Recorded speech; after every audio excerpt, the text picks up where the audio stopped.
नमस्कार दोस्तों, स्वागत है आपका मेरे YouTube चैनल मधु की पाठशाला पर।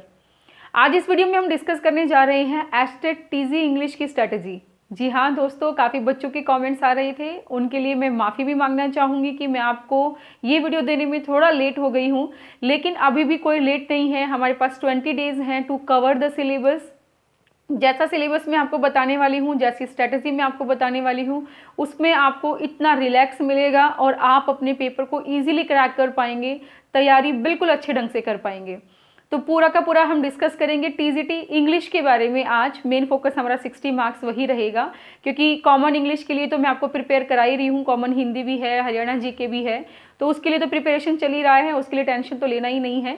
अभी टीजीटी इंग्लिश के लिए पढ़ेंगे और उसके बाद जो है पीजीटी इंग्लिश की स्ट्रेटजी भी मैं आपको नेक्स्ट वीडियो में दे दूंगी। और उन बच्चों के लिए भी मैं कंफर्म कर देती हूँ कि जो कह रहा है कि पीछे वाले एग्ज़ाम्स की जो है वह वीडियो बनाएं, तो उनके लिए भी मैंने सोच लिया है कि मैं वीडियोस बना रही हूँ। हालांकि मेरे पास टाइम बहुत कम होता है, लेकिन ठीक है, we are for you here, that's why I am preparing the previous questions papers video also. चलिए, तो अभी डिस्कस कर लेते हैं टीजीटी एग्जाम के लिए क्या क्या इंपॉर्टेंट रहेगा। पहली बात तो ये कि कौन फील कर सकता है, मैंने आपको बताया था, जिसने बीएड किया हुआ है और बीए में जिसके पास इंग्लिश रहा है, चाहे वो इंग्लिश ऑनर रहा हो, चाहे प्लेन इंग्लिश के साइड से आपने लिया हो, तो उसमें इक्वलेंस ही रहती है इंपॉर्टेंस। ऐसा नहीं है कि ऑनर्स वाले ज़्यादा मार्क्स लेकर जाएंगे, तो इक्विलेंट इनकी इंपॉर्टेंस रहेंगी। बाकी जब स्क्रीनिंग के बाद ज्वाइनिंग होती है तब हमें ज़्यादा पता लगेगा, ठीक है, क्योंकि 2015 के बाद जो है स्क्रीनिंग आया नहीं है, तो उसमें हम देखेंगे क्या रहता है। और क्या रहता है कि जो जिसने एमए किया हुआ है वो पीजीटी के लिए एप्लीकेबल है, वो पीजीटी के लिए फिल कर सकते हैं। और आज हमारी लास्ट डेट है 30 नवंबर। आप फटाफट से अपना पेपर जो है, फॉर्म जो है फिल कर लीजिए, ताकि आप भी पेपर के लिए एलिजिबल हो जाएं। तो देखिए, 60 मार्क्स में हम डिस्कस करेंगे टीजीटी इंग्लिश के लिए। तो सबसे पहले जो मेरा सबसे इम्पॉर्टेंट पार्ट जो रहता है वो क्या रहता है, ग्रामर रहता है। मैं हमेशा कहती हूँ कि ग्रामर पे फोकस कीजिए तो एस्टेट आपका 100% निकल जाएगा, क्योंकि अगर आपने ग्रामर की 100% क्वेश्चंस करेक्ट कर दिए ना, तो आपका सिलेक्शन कोई भी नहीं रोक सकता, आपका पेपर पास होने में कोई नहीं रोक सकता। तो सबसे पहले ग्रामर में हम डिस्कस करते हैं पार्ट्स ऑफ स्पीच के लिए, ठीक है। मैं आपको सारी चीज़ें डिटेल में बताऊंगी, आप स्क्रीनशॉट फटाफट से लेते चले जाएंगे। पार्ट्स ऑफ स्पीच में हमारे पास आते हैं noun, pronoun, adjective, verb, adverb, ठीक है, प्रेपोजिशंस,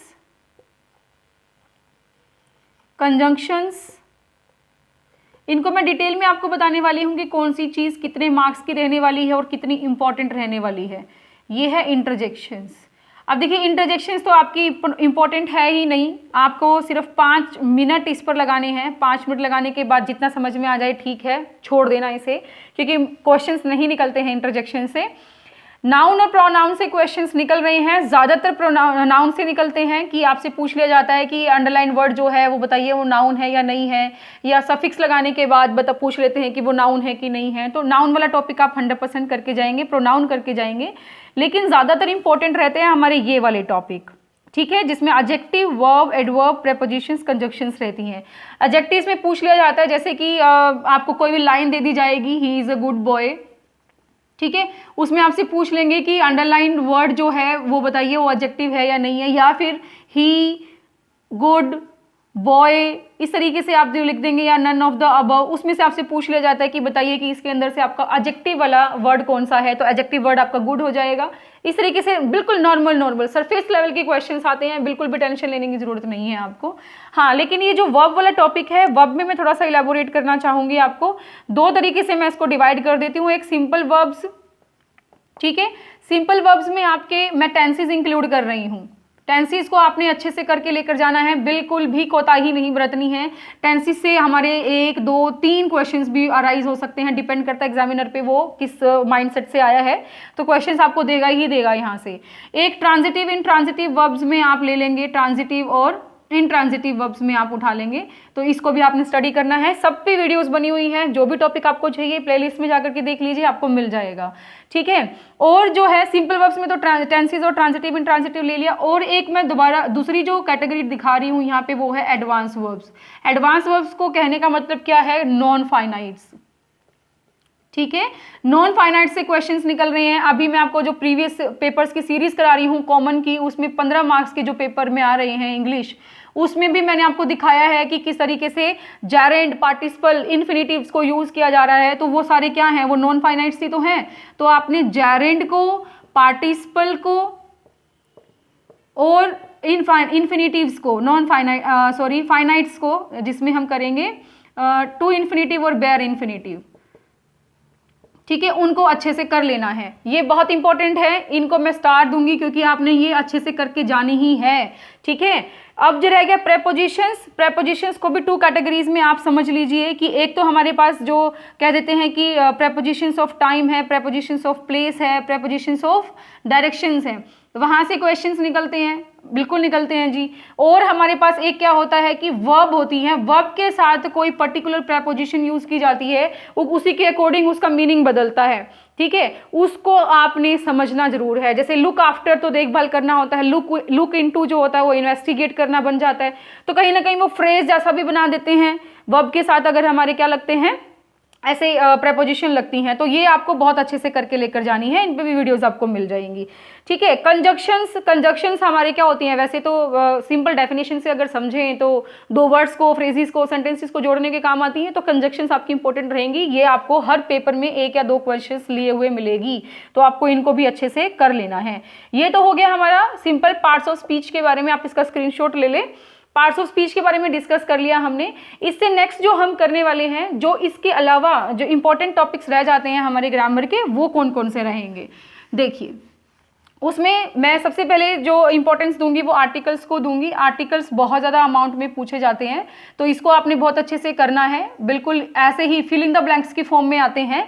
ठीक है, और क्या आते हैं, मॉडल्स आपके आएंगे, बहुत इंपॉर्टेंट है, इसको भी मैं दे देती हूँ। एबिलिटी से ज़्यादा क्वेश्चन पूछ लिए जाते हैं, एबिलिटी है, थ्रेट है। ठीक है, मैं ज़्यादा फोकस तो इन पे नहीं करूँगी, लेकिन मैं फिर भी आपको थोड़ा हिंट तो दूंगी ही। ऑब्वियसली अगर हम स्ट्रैटेजी डिस्कस कर रहे हैं तो बहुत सारी चीज़ें पता होनी चाहिए।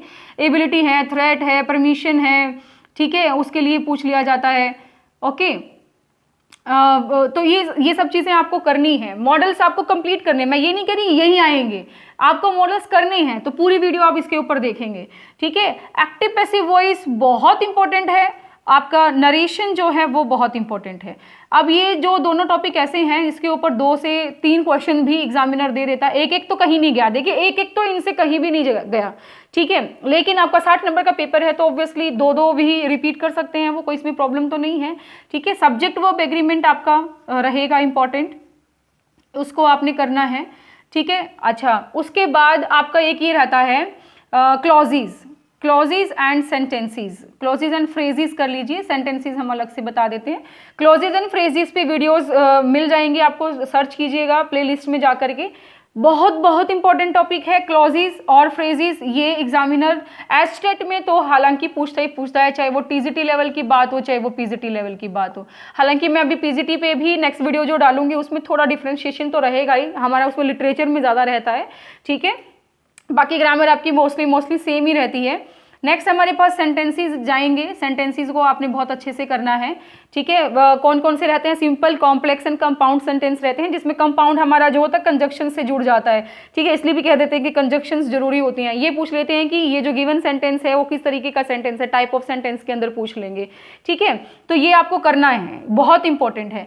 एक जो इसमें इंपॉर्टेंट रहता है वो रहता है सब्जेक्ट एंड ऑब्जेक्ट कॉम्प्लीमेंट। ठीक है, सब्जेक्ट एंड ऑब्जेक्ट कॉम्प्लीमेंट, जैसे कि the students made him monitor, उसको मॉनिटर बना दिया तो हिम उसको बना दिया तो वो उसका कॉम्प्लीमेंट हो गया। तो इस तरीके से सब्जेक्ट और ऑब्जेक्ट के कॉम्प्लीमेंट्स आपसे पूछे जाते हैं, इंपॉर्टेंट है बहुत ज़्यादा। ठीक है, तो मेनली हमारे जो बन रहे थे ग्रामर के अंदर, तो हमारे मोस्टली यही बनते हैं। ग्रामर में आपको ये करना है। एक एरर से क्वेश्चंस आते हैं, एरर डिडक्शन के। एरर डिडक्शन तो अब पूरी की पूरी ग्रामर पे ही बेस हो गई। अगर आपने ये सारा कर लिया तो एरर्स तो आप किसी भी सेंटेंस में हो वो इजीली निकाल पाएंगे, कोई प्रॉब्लम ही नहीं आएगी आपको।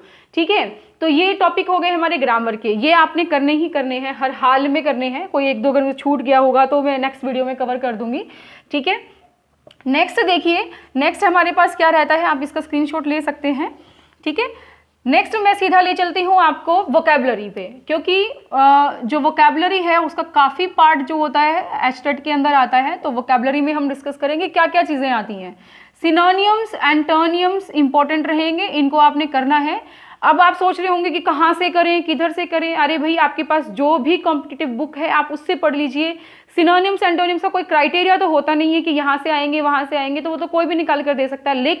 लेकिन मैं आपको बता देती हूँ, लेवल बहुत ज़्यादा हाई नहीं आता है, नॉमिनल सा लेवल रहता है उसका। तो आप एसएससी लेवल की जाकर के आप अगर पढ़ रहे हैं वोकैबुलरी तो वो बहुत ज़्यादा हाई हो जाती है। हाँ, आप उसको पीजीटी लेवल पे पढ़िए, बहुत अच्छा रहेगा, लेकिन टीजीटी लेवल पे ईजी सी रहती है, ज़्यादा मुश्किल नहीं रहेगी। लेकिन आपने सिनोनिम्स एंटोनिम्स करने ही करने हैं। एक और हिंट दूँ इसमें, सिनोनिम्स एंटोनिम्स है ना, कई बार वो क्या करता है, जो आपके लेसन्स होते हैं ना एनसीईआरटी वाले, वहाँ पे जो नीचे की तरफ वर्ड्स दिए होते हैं उन्हीं में से कहीं ना कहीं उठा लेता है, तो उसमें से भी कर सकते हो आप सिनोनिम्स एंटोनिम्स को। ठीक है, वन वर्ड सब्स्टिट्यूशन आपका बहुत इंपॉर्टेंट है, वन वर्ड सब्स्टिट्यूशन आपने करना है। ठीक है, ईडियम्स फ्रेजेस बहुत इंपॉर्टेंट है भाई। ईडियम्स और फ्रेजेस पे तो पता नहीं एचटेट वालों को क्या ऐसी आंखें लगी हुई हैं, आपको 15 मार्क्स में भी फ्रेजेस निकाल कर दे देता है, आपको 60 मार्क्स में भी फ्रेजेस निकाल करके दे रहा है। ठीक है, कौन कौन से फ्रेजेस होते हैं उनके टाइप्स पूछ लेता है कि ये नाउन फ्रेज है, ये एडजेक्टिव फ्रेज है, ये एडवर्ब फ्रेज है, तो आपको बहुत अच्छे से करके जाने हैं फ्रेजेस तो। ठीक है, इसमें ईडियम्स में वो क्या करता है कि अंडरलाइन कर देगा एक ग्रुप ऑफ वर्ड्स को और उससे पूछ लेता है कि इसके अंदर कौन सी ईडियम आई हुई है, या ईडियम दे देता है, पूछ लेता है कि इसका मीनिंग क्या हो सकता है। ठीक है, और इसमें क्या जाएगा, स्पेलिंग्स जाएंगी। अब देखो लैंग्वेज है तो लैंग्वेज में तो स्पेलिंग्स की इंपॉर्टेंस आपको पता ही कितनी होती है, चाहे आप टीजीटी इंग्लिश में दे रहे हो, चाहे पीजीटी दे रहे हो, या फिर आप कहो कि टीजीटी पीजीटी आप हिंदी में दे रहे हो, तो लैंग्वेज आपका इंपॉर्टेंट रहेगा। तो स्पेलिंग्स पे फोकस रखना अपना, जहां भी आपको कहीं से भी कॉम्पिटिटिव की कोई बुक मिलती है वहां से स्पेलिंग्स को आप पढ़ते चली जाएगा। ठीक है, सफिक्स और प्रीफिक्स ये आपकी बहुत इंपॉर्टेंट है। सफिक्स और प्रीफिक्स से क्वेश्चंस निकलते हैं, बहुत निकलते हैं, दो भी निकल जाते हैं कई बार। तो ऐसा कर देते हैं कि आपको बताना है कि अगर हम जैसे मॉर्टल है, ठीक है, मॉर्टल में उसने पूछ लिया कि आप बताइए कि इसका प्रीफिक्स कौन सा सही रहेगा, उसमें वो इर है, इम है, अन है, वो ऐसे करके दे देगा, आपको उसमें से बताना पड़ जाएगा। या ऐसे करके भी पूछ सकता है कि आप इसमें क्या कौन सी प्रीफिक्स ऐड करेंगे कि इसका मीनिंग जो है वो अपोजिट हो जाए, एंटोनियम बन जाए, तो वो इम लगा देंगे, तो भी हमारे पास आंसर तो वही आना है ना। तो इस तरीके से क्वेश्चन पूछे जाते हैं सफिक्स और प्रीफिक्स में। ठीक है, ये प्रीफिक्स का क्वेश्चन हो गया। जैसे सफिक्स में पूछ लेते हैं कि MENT किसके साथ लग जाता है, या फिर ये लगाने के बाद कौन नाउन बन गया, कौन एडजेक्टिव बन गया, तो वो सब चीज़ें उसके अंदर पूछी जाती हैं। ठीक है, एक और मैं इसमें ऐड कर दूं, होमोफोन्स कर दूं। होमोफोन से ज़्यादा क्वेश्चंस नहीं निकलते, लेकिन उसमें वर्ड्स भी हैं, स्पेलिंग्स भी हैं, सफिक्स प्रीफिक्स का भी ध्यान रहता है, तो होमोफोन्स को भी एक बार पढ़ के चले जाएंगे। ठीक है, और बस मेरे ख्याल से वोकैबुलरी में तो इतना कुछ ही रहता है, तो इस वोकैबुलरी को इस तरीके से बहुत अच्छे तरीके से आपने पढ़ लेना है। ठीक है, नेक्स्ट हम चल लेते हैं हमारे जो है फिगर ऑफ स्पीच पे। देखिए, फिगर ऑफ स्पीच में मैं आपको ऐसी चीज़ें बताऊंगी जो आपके बहुत ज़्यादा टेंशन जो है सोल्व कर देगी। बहुत हाई लेवल की फिगर ऑफ स्पीच नहीं आती है, फिगर ऑफ स्पीच थोड़ा नॉमिनल सा ही रहता है। यही आपका टीजीटी में लेवल में रहेगा, यही थोड़ा पीजीटी लेवल में रहता है। तो पीजीटी लेवल की वीडियो बनाएंगे तब उसमें भी कवर कर लेंगे। मैं इसमें बता देती हूँ, सबसे पहले तो एलिट्रेशन होता है। एलिट्रेशन जो अनुप्रास अलंकार होता है आपका हिंदी में, बहुत इंपॉर्टेंट है, अच्छे से कर लेना इसको। सिमिली है, उपमा अलंकार है, ठीक है, उसको करना है। मेटाफर यानी कि आपका रूपक अलंकार हो गया। पन आपका आता है यमक अलंकार हो गया। पर्सोनिफिकेशन आपका मानवीकरण हो गया, पर्सोनिफिकेशन। ठीक है, आपको ये सब तो बहुत इंपॉर्टेंट है, ये तो आपने करने ही करने हैं। ठीक है, अब उसमें जो एलिट्रेशन है उसमें कॉन्सोनेंस, ठीक है, कॉन्सोनेंस और एजोनेंस आता है, तो उसको भी एक बार थोड़ा सा देख लेंगे आप, क्योंकि कई बार थोड़ा सा लेवल अप करने के लिए दे भी देता है, एलिट्रेशन से सीधा ना निकाल के आप कॉन्सोनेंस एजोनेंस में दे देता है। ठीक है, पर्सोनिफिकेशन हो जाएगा। और क्या हो जाएगा भाई इसके अंदर, एक तो मेन तो ये हो गए। ठीक है, अब थोड़े से इससे थोड़े अप लेवल की जो अगर बात करें तो वो कौन से होते हैं, जैसे कि ऑक्सीमोरॉन होता है। ठीक है, ऑक्सीमोरॉन, ओनोमैटोपोइया, ठीक है, मैटोपिया, ये इस तरीके से आप इसकी प्रोनाउंसिएशन देख लीजिएगा। ऑक्सीमोरॉन है, ओनोमैटोपिया है। ठीक है, इसके अंदर और ट्रांसफर्ड एपिथेट रहता है। ट्रांसफर्ड एपिथेट से भी क्वेश्चन कई बार पूछ लिया जाता है, लेकिन ये लेवल थोड़ा सा मैं कहूँगी एचटेट के पीजीटी का हो गया। तो इसमें हाँ, ऑक्सीमोरन ओनोमेटोपिया आपका टीजीटी में भी बहुत बार पूछा जा रहा है, तो आप इसको छोड़ेंगे नहीं, ये बहुत इंपॉर्टेंट है। क्या करना है, आपने सिर्फ प्रीवियस पेपर्स उठाने हैं, वहां से देख लेना, आइडिया लग जाएगा। गूगल पे डालिए ओनोमेटोपिया के आपके क्वेश्चंस डालिए, लिटरेरी फॉर्म्स डालिए, वहां से पता चल जाएंगी आपको, ठीक है। ये तो इस तरीके से डाल सकते हैं आप, ऑक्सीमोरन ओनोमेटोपिया, ट्रांसफर्ड एपिथेट। एक और मैं इसमें ऐड करूं, यूफिमिज्म, ठीक है। यूफिमिज्म आपका इंपॉर्टेंट है, आपको वो करना है। पीजीटी लेवल की ही आप कहेंगे तो उसमें भी इंक्लूड करना है आपने, ये एपिग्राम इंक्लूड करना है, ठीक है। ये सब आ सकते हैं आपके, ठीक है। इसमें आपके टेट्रामीटर हो गया, वैसे तो वो फिगर ऑफ स्पीच में नहीं आते हैं, वो सिंटैक्स में आते हैं आपके, ठीक है। तो उसमें आप चले जाएंगे तो उसमें अलग चीज़ें रहेंगी, सिंटैक्स भी अलग हो जाते हैं, वो रहते हैं, अभी मुझे नाम नहीं ध्यान आ रहा है उसका, प्रोसोडी, ठीक है। प्रोसोडी में चले जाते हैं आपके मीटर्स और वो सब, तो वो अलग चीज़ें हो गई। यहाँ पे ये चीज़ें आपकी इंपॉर्टेंट है, इन चीज़ों पे आपको ज़्यादा फोकस करना है, ठीक है। एपिग्राम है, यूफिमिज्म है, ट्रांसफर्ड एपिथेट है, ओनोमेटोपिया है, ऑक्सीमोरोन है, ठीक है। एक लाइटोटीज जो होता है, एक ऐसा नया जो है फिगर ऑफ स्पीच है, वो कई बार पूछ लिया जाता है, ये नेट का क्वेश्चन में आता है, कई बार दिमाग का नहीं पता होता एग्जामिनर का, वहाँ से थोड़ा सा लेवल अप करने के लिए पीजीटी में डाल देगा लाइटोटीज क्या होते हैं, ठीक है। तो इनको थोड़ा सा आप सर्च कर लेंगे, इनके तरीके से पढ़ लेंगे तो ये आपके ईजी रहेंगे, ठीक है। आप इसका स्क्रीनशॉट ले लीजिए। उसके बाद हम डिस्कस कर लेते हैं अपना लैंग्वेज सब्जेक्ट को। लैंग्वेज में हमारे पास क्या चीज़ें आती हैं, देखो अगर हम पैडागोजी की बात करें तो पैडागोजी नहीं आ रही हैं, आप इसमें भूल जाइए कि आपको 60 नंबर में वो पैडागोजी भी देगा, क्योंकि वो साइकोलॉजी में उसके अंदर इंक्लूड कर लेता है, तो ज़्यादातर वहाँ पे इंक्लूड हो गया, तो आपको सोचने की ज़रूरत नहीं है। अब लैंग्वेज में रह क्या जाता है, लैंग्वेज में जो सब्जेक्ट है इसका इंग्लिश का, तो उसमें ज़्यादातर जैसे डायरेक्ट मेथड यूज़ किया जाता है, मैथड्स आपसे पूछ लिए जाते हैं, ठीक है। मैथड्स आप थोड़ा सा देख लेना, बाइलिंगुअल मेथड कौन सा होता है, ग्रामर ट्रांसलेशन मेथड कौन सा है, डायरेक्ट मेथड कौन सा है, ठीक है। एक ट्रांसक्रिप्शंस आपको बहुत अच्छे से करके जानी है, ट्रांसक्रिप्शंस आपने बीए लेवल में अच्छे से की हैं मुझे पता है, ठीक है। तो वहाँ पे ट्रांसक्रिप्शंस आपकी इंपॉर्टेंट रहेंगी, इससे क्वेश्चन पूछे जा रहे हैं आपसे, ठीक है।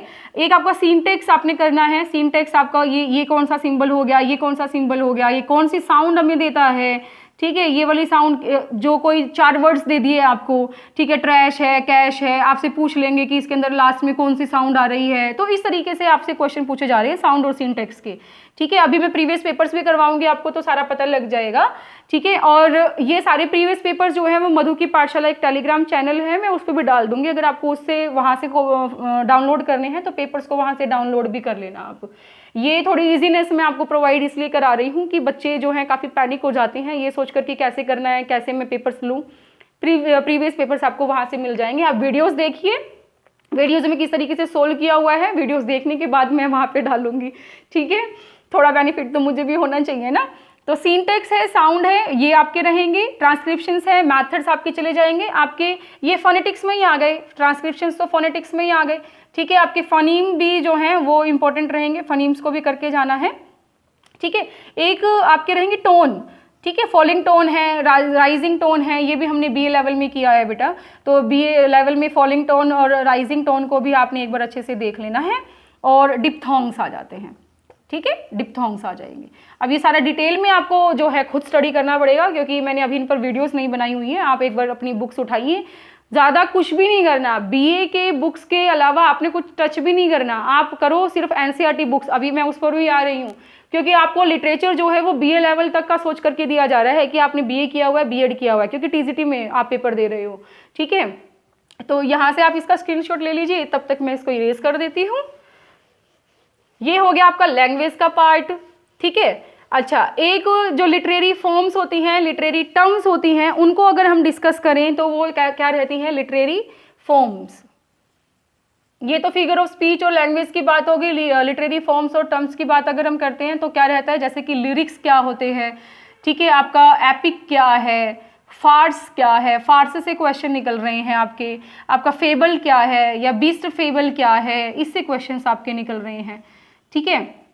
आपका और क्या क्या चीज़ें हैं, जैसे स्टोरी होती है, स्टोरी में और एपिक में क्या डिफरेंस होता है, ये पूछ लिया जाता है कई बार, ठीक है। और ड्रामा, ठीक है, ड्रामा या प्ले जिसको हम बोलते हैं, ये 2 तरीके से जैसे इसको डिवाइड कर सकते हैं, वैसे तो 3 तरीके से भी कर सकते हो। कॉमेडी है, ठीक है, ट्रेजेडी है, ट्रेजी कॉमेडी है, तो इस तरीके से आपको इसको समझना है कि क्या डिफरेंस होता है। इसी के अकॉर्डिंग इसका एंडिंग जो होता है डिनाउमेंट हो जाता है, सिजूरा हो जाता है, ठीक है। तो वो सब चीज़ें आपको पता होनी चाहिए अगर आप टीजीटी लेवल पे भी एग्जाम दे रहे हो तो, ठीक है। और क्या चीज़ें आ जाएंगी इसके अंदर, एपिक है, फार्स है, फेबल है, स्टोरी है, ड्रामा है, नोवेल है, नोवेल क्या होते हैं, ओके, पोएम, पोइट्री, ये सब इनके डेफिनेशंस आपको पता होनी चाहिए।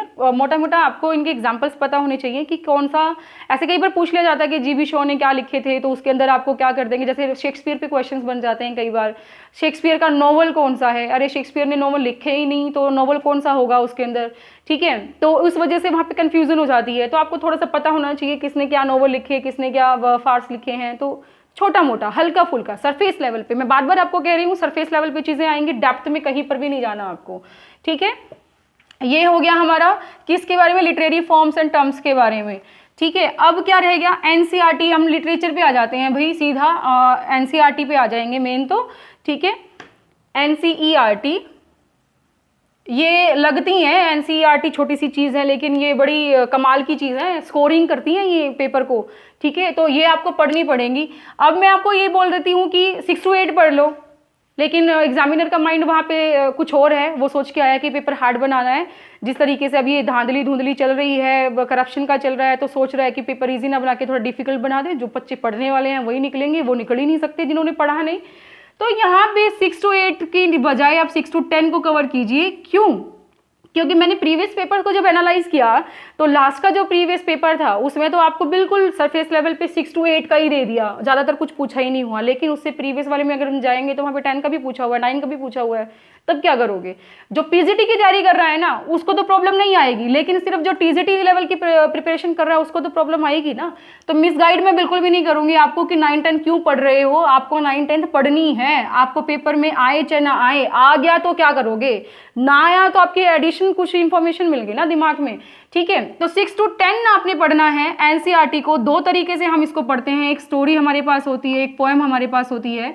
स्टोरी भी जैसे हम ये कह देते हैं कि दो बुक होती हैं, एक तो मेन कोर्स की बुक होती है हमारी, ठीक है, और एक हमारी होती है सप्लीमेंट्री, ठीक है। सप्लीमेंट्री में तो सारी स्टोरीज ही स्टोरीज हैं, तो आपको पता होना चाहिए किस स्टोरी की बात चल रही है यहाँ पे। तो स्टोरी में अगर हम बात करते हैं उसमें क्या रहता है हमारा, एक तो कैरेक्टर्स आपको पता होने चाहिए कि कौन कौन से कैरेक्टर्स इसके अंदर थे, ठीक है। कौन सा उसके अंदर प्रोटैगनिस्ट है, प्रोटैगनिस्ट होता है जो हीरो हीरोइन होते हैं उसमें, ठीक है। एक आपका पूछा जाता है एंटेगनिस्ट कौन सा है, ठीक है। तो एंटेगनिस्ट जो विलेन होता है उसको पूछ लिया जाता है। तो ये आपको पता होना चाहिए कैरेक्टर्स के बारे में। आपसे पूछा जाता है कि जो एज है वो क्या थी कैरेक्टर की, कितने साल का था जब उसके अंदर प्रेजेंट किया गया था उसको, ठीक है। एक ऑथर, राइटर आपको पता होना चाहिए हर चैप्टर का, इसमें तो आपको कोताही बरतनी ही नहीं है, हर चैप्टर का आपको राइटर पता होना चाहिए, ठीक है। और ये कई बार तो ये भी पूछ लिया जाता है कि 6th लेवल की जो मेन कोर्स की बुक है उसका नाम क्या है। भाई इतना इंपॉर्टेंट नहीं लगता, लेकिन वो इंपॉर्टेंट बन गया अगर उसका पेपर में क्वेश्चन आ गया, ठीक है। तो हनी ड्यू आपका क्या रहता है, देखो ये हनी सकल, ठीक है। हनी सकल अगर हम बात करें तो वो 6th की रहती है, हनी कॉम्ब होती है वो 7th की रहती है, और हनी ड्यू जो होती है वो 8th की रहती है। तो ये भी आपको पता होना चाहिए। कुछ भी नहीं छोड़ना, कुछ भी, आपको जो कुछ भी मिल रहा है ना आप बस उसको मगअप कर लो, आपको पी जाना है उन्हें, ठीक है। कोई भी चीज़ आपको फिजूल की नहीं मिल रही है, वो सारी की सारी इंपॉर्टेंट है आपके लिए, ठीक है। और अगर पोएम की बात करें, पोएम की बात कर लेते हैं थोड़ी सी, ठीक है। इसमें पोएट तो इंपॉर्टेंट हो ही गया, आपकी जो इसकी लाइंस है ना वो भी इंपॉर्टेंट है, आपको पता होना चाहिए कौन सी लाइन कौन सी पोएम की है, ठीक है। उसमें पूछ लिया जाता है कि ये लाइन जो है किस पोएम से ली गई है, या इस लाइन के जो है पोएट कौन से हैं, ठीक है, पोएटेस कौन सी है वो पूछ लेंगे। एक इसमें आपकी ओपनिंग लाइन और क्लोजिंग लाइन, एंडिंग लाइन जैसे कह लो या क्लोजिंग लाइन कह लो, ये आपकी इंपॉर्टेंट रहती हैं, आपको पता होना चाहिए फर्स्ट लाइन क्या है, लास्ट लाइन क्या है, फर्स्ट की 2 और लास्ट की 2, ठीक है। कई बार इससे हमारे पास राइमिंग स्कीम पूछ ली जाती है कि राइमिंग स्कीम इसके अंदर कौन सी आती है, ठीक है। आपसे उसका पैटर्न पूछ लिया जाता है कि सोनेट है, देखो मैंने ये चीज़ भूल गई ना उधर बतानी आपको, सोनेट है, ओड है, जो लिटरेरी टर्म्स में हमने कही थी, ठीक है। सोनेट है या ओड है, जैसे हॉरेशियन ओड हो जाता है, सोनेट है जैसे कि शेक्सपियरियन सोनेट है, स्पेंसरियन सोनेट है। तो ये सब चीज़ें भी आपको पता होना चाहिए, ओके। ये हो गया हमारा क्या, एनसीईआरटी का थोड़ा सा पार्ट। एनसीईआरटी को आपने अच्छे से करना है। हिंट मैं दे देती हूँ कि कैसे करना है, ध्यान से सुनो। आपको जो मेन कोर्स की बुक दी हुई है उसके अंदर थोड़े वर्ड मीनिंग्स दिए हुए मिलेंगे नीचे, आपको वो वर्ड मीनिंग्स हर हाल में पढ़ने हैं। उनसे भी क्वेश्चन अराइज होते हैं, कई बार मैच में पूछ लेते हैं, ठीक है, मैच द कॉलम में पूछ लिए जाते हैं, कई बार सीधा सा उसका एंटोनिम सिनोनिम पूछ लिया जाता है, कभी कभी मीनिंग पूछ लिया जाता है, तो वो आपको बहुत अच्छे से करनी है। एक क्या है ना, एनसीईआरटी हमारे पास मिलेंगी तो सारी इंग्लिश में, क्योंकि इंग्लिश में कर रहे हैं हम तो, लेकिन एनसीईआरटी की सोल्ड बुक भी आती है, पतली पतली सी, वही, ठीक है, उसके अंदर सॉल्यूशन दिया होता है, तो आपको सॉल्यूशन साथ में लेकर के बैठना है। और आप क्या करना है कि उनकी हिंदी पढ़नी है, हिंदी पढ़ते जाओ, कैरेक्टर को अंडरलाइन करते चले जाओ। आपके पास अगर इतना टाइम है कि आप एक सेपरेट सी नोटबुक लेकर के आप लिख सकते हो कि ये राइटर इसका है, तो उसमें टाइम कंज्यूमिंग ज़्यादा होता है। आप क्या करो, सिंपल 6 बुक आएंगी इसकी और 4 हमारी हो जाएंगी 9 10 की, तो 10 बुक्स तो हैं। अगर आप एक दिन में भी बैठते हो तो 1 घंटे में आप एक बुक की पोइट्री पूरी कर सकते हो, अगर आपने स्टैमिना बना लिया तो इतना, ठीक है, ज़्यादा मुश्किल नहीं लगेगा आपको ये चीज़ें। ये हो गया हमारा एनसीईआरटी का सारा सिलेबस, ठीक है। अब थोड़ा लिटरेचर की तरफ रुक कर लेते हैं, ज़्यादा टाइम नहीं लूँगी मैं आपका, ठीक है। लिटरेचर की तरफ रुक करो। लिटरेचर आपका टीजीटी लेवल पे बहुत ज़्यादा नहीं आता है, तो मैं आपको बिल्कुल भी नहीं कहूँगी कि आप डेप्थ स्टडी करो, आप महारत हासिल कर लो, बिल्कुल भी नहीं। अभी महारत हासिल करने की जरूरत नहीं है, आप पीजीटी लेवल पे करो, थोड़ा सा इससे थोड़ा अप लेवल करके आप नेट में करो, टीजीटी में मत करो भाई, ठीक है। लिटरेचर भी 2 पार्ट में डिवाइड कर दो, हर चीज़ें बोलोगे 2 पार्ट में मैडम डिवाइड करती जा रही है। एक हमारे पास हो गया कि ब्रिटिश लिटरेचर को हमने पढ़ना है, एक हमारे पास हो गया कि इंडियन लिटरेचर को हमने पढ़ना है, ठीक है। मैं हर जगह हिंट दूंगी आपको, ऐसे ऐसे हिंट दूंगी कि आपने अगर वो फॉलो कर लिए ना, आपके 50+ तो कोई रोक ही नहीं सकता, मैं तो कहती हूँ 55 भी नहीं रोक सकता, ठीक है। तो इस वजह से आपको वो बस अपना लेना है अपनी लाइफ में। देखो अगर आप अपनाएंगे नहीं तो देखो वीडियो बनाने का कोई यूज़ नहीं रहता फिर उसमें। इंडियन राइटर्स की अगर बात करते हैं, इंडियन राइटर्स में हमारे पास अनीता देसाई इंपॉर्टेंट रहते हैं। अनीता देसाई, इन्हीं की बेटी है किरण देसाई, उसको भी थोड़ा सा पढ़ लेना। बस वर्क आपको क्या करना है, सिर्फ वर्क पढ़ने हैं, डेप्थ में नहीं जाना। थोड़ा बहुत जो डेप्थ में जाना है तो उनके क्या करोगे, 1-2 स्टोरी जो आपको इंपॉर्टेंट लगती है उसके कैरेक्टर्स देख लेना, बस, और कुछ नहीं।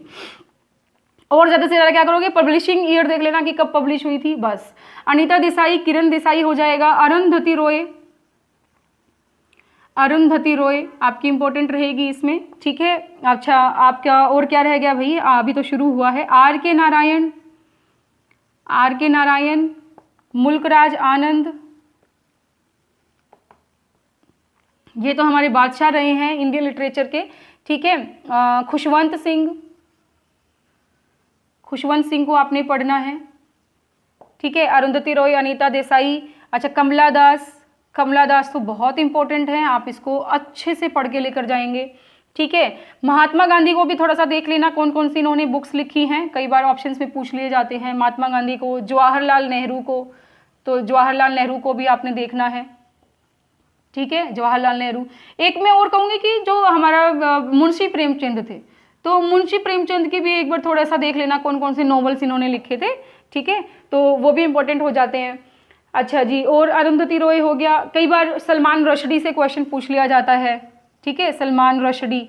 आपका निसीम एजकिल से पूछ लिया जाता है, लेकिन टीजीटी लेवल पे आप सिर्फ इनके 1-2 वर्क देखेंगे, इससे ज़्यादा मैं आपको सजेस्ट भी नहीं करूँगी, ठीक है। ये वाला हमारा रह जाएगा इंडियन राइटिंग के लिए। इंडियन राइटिंग क्यों आती है, क्योंकि ये टीजीटी एचटेट का पेपर है, एचटेट में प्रेफर नहीं करेंगे इंडियन को तो फिर कब करेंगे, ठीक है। अब आ जाते हैं ब्रिटिश लिटरेचर पे। ब्रिटिश पे भी आपको गिने चुने ही कुछ राइटर्स हैं, आपको उन्हीं को ही उठाना है। चौसर पे मत जाना, बिल्कुल भी चौसर मत उठाओ, आप जाओ शेक्सपियर पे 2 या 3 क्वेश्चन आपके मिल जाएंगे आपको। शेक्सपियर के भी मेनली क्या है, प्ले है मेन तो, ठीक है। पोइट्री तो 1-2 ही लिखी है इसने, उस पर नहीं जाना, आप बस देख लेना। एक पोइट्री जो थी मेन थी इसकी, ऐसा कुछ विनिस, एडोनिस एंड विनिस करके, वो देख लेना, बस वो उसकी पोएम है बस, ठीक है। प्ले जो है जैसे कि midnight, the merchant of Venus है, मिडनाइट समर कुछ करके था, ठीक है, हैमलेट है, मैकबेथ है, ठीक है, अथेलो है, तो ये सब आप देख लेंगे थोड़ा थोड़ा, बिल्कुल सरफेस लेवल पे। प्ले की थोड़ी सी स्टोरी देख लेना, या फिर उसमें कैरेक्टर्स जो हैं मेन तो वो देख लेना, ठीक है। एडमंड स्पेंसर है, एडमंड स्पेंसर को आपने पढ़ना है थोड़ा सा, वो भी वर्क्स के लिए ही और पब्लिशिंग ईयर्स के लिए पढ़ लेना, ठीक है। अच्छा जी, एक फिलिप सिडनी को आपने देखना है, ये इंपॉर्टेंट रहेगा। वर्ड्सवर्थ तो आपका मोस्ट इंपॉर्टेंट है, वर्ड्सवर्थ तो बिल्कुल बिल्कुल करके जाएंगे आप वर्ड्सवर्थ को तो, ठीक है। एक आपका एस.टी. कोलरिज, यहाँ पे मैं मेंशन जरूर करूँगी, एस.टी. कोलरिज इसको करना है आपने। एडविन स्पेंसर हो गया, सिडनी, वर्ड्सवर्थ, एस.टी. कोलरिज। अच्छा, वर्जीनिया वुल्फ से थोड़ा सा पढ़ लेना, वर्जीनिया वुल्फ, ठीक है, ज़्यादा तो नहीं सारे। वैसे तो ना टीजीटी पे बहुत ज़्यादा लिटरेचर आता नहीं है आपका तो, लेकिन फिर भी मैं आपको थोड़ा रिकमेंड तो करूँगी। बिल्कुल भी नहीं करके जाओगे और आ गया तो कहोगे कि मैडम आपने कहा था कि बिल्कुल भी मत करके जाओ, वो और भी गलत बात हो जाएगी। तो Virginia Woolf, S T. Coleridge, Wordsworth, Philip Sidney, Spenser. अच्छा, एक जो आपके हैं चार्ल्स डिकन, चार्ल्स डिकन से थोड़ा सा देख लेना, ठीक है। एक टी.एस. एलियट को और डब्ल्यू.बी. येट्स को, टी.एस. Eliot's, WB. येट्स, बस इससे ज़्यादा आपको कुछ नहीं करना। हैरोल्ड पिंटर वो आ जाएगा उसी के अंदर ही, ठीक है, वो कर लेना। अच्छा, अब इसके साथ मैं आपको एक हिंट और दे देती हूँ कि आपकी जो टीजीटी की जो बुक्स हैं, वो जो आपने बीए किया है, बीए के अंदर जो आपके राइटर्स आए हुए हैं ना, मेन वही राइटर्स हैं, वो ज़्यादा इंपॉर्टेंट रहते हैं आपके, उनको ज़्यादा पढ़ना है, उन्हीं पे फोकस करना है। और जो हमने पढ़ी हैं एनसीईआरटी में जो भी राइटर्स हमारे रहते हैं उनको आपने अच्छे से कर लेना है। एक जाते जाते एक और चीज़ देख लीजिए, Nobel prize and man Booker prize, ठीक है। इनकी आपने एक लिस्ट तैयार कर लेनी है अपने सहूलियत के लिए। उसमें से आपको क्या कर लेना है कि फर्स्ट प्राइज़ किसको मिला, कब ये स्टार्ट हुआ था, ठीक है, आपका 1901 में आई थिंक हुआ था। देख लेना भाई, मेरे को डेट्स और नेम याद करने में बड़ी प्रॉब्लम रहती है। तो नोबेल प्राइज़ क्या रह जाएगा आपका कि फर्स्ट किसको मिला, अभी जो करंट का जो ईयर है 2021 उसमें किसको मिला, अगर यहाँ अभी तक नहीं मिला है तो पीछे वाला देख लीजिए 20 को कब मिला, किसको मिला था, किस वर्क के लिए मिला था। तो आपके लिए वही राइटर इंपॉर्टेंट हो जाएंगे, उनके वर्क भी आप एक बार देख लेंगे कि इसने कौन कौन से वर्क लिखे हुए हैं, ठीक है। इसी तरीके से मैन बुकर प्राइज़ कितनी बार मिला है, किसको मिला है, सबसे ज़्यादा बार किसको मिला है, हमारे इंडिया में कितने लोग हैं जिसको मैन बुकर मिला हुआ है, कब मिला था, ठीक है, ईयर, ये सब देख लेंगे। तो ये हो गया हमारा क्या, एक पूरा का पूरा एक ऐसी स्ट्रैटेजी जो 60 नंबर को आपके 60 नंबर में भी तब्दील कर सकती है अगर आपने थोड़ी सी मेहनत कर ली तो। मेहनत आप ही की है, मैं आपको बार बार कहती हूँ, मेहनत सिर्फ और सिर्फ आपकी है, हमारी सिर्फ गाइडेंस होती है, उसी के अकॉर्डिंग आपने अपना सारा एक स्ट्रैटेजी बना करके एक सिनेरियो तैयार कर लेना है कि मेरे को किस तरीके से स्टडी करनी है। टाइम टेबल बना लीजिए, आपको डेली पढ़ना है, कॉमन पेपर को भी भूलना नहीं है। कॉमन पेपर की सीरीज मैंने स्टार्ट की हुई है और प्रीवियस पेपर्स टीजीटी पीजीटी दोनों के दे दूंगी। थोड़ा सा पेशेंस रखना, पहले टीजीटी को कवर कर देंगे फिर पीजीटी को कर लेंगे, या ऐसे करेंगे एक टीजीटी का पेपर एक पीजीटी का पेपर, जैसे भी सहूलियत रहेगी, जैसे मुझे टाइम मिलेगा मैं आपके लिए बना दूंगी। तो वीडियो कैसी लगी आप कमेंट बॉक्स में हमें ज़रूर बताइएगा। आपका सपोर्ट मुझे बहुत अच्छे से पता है मिल रहा है, बहुत अच्छा लग रहा है, आगे भी इसी तरीके से मिलता रहेगा, ठीक है। अगर वीडियोस अच्छी लगती हैं तो लाइक शेयर कर दीजिए और चैनल पर नए हैं तो सब्सक्राइब कर लीजिए और जितने भी ग्रामर की वीडियोस हैं उनको भी देखिए मधु की पाठशाला के साथ।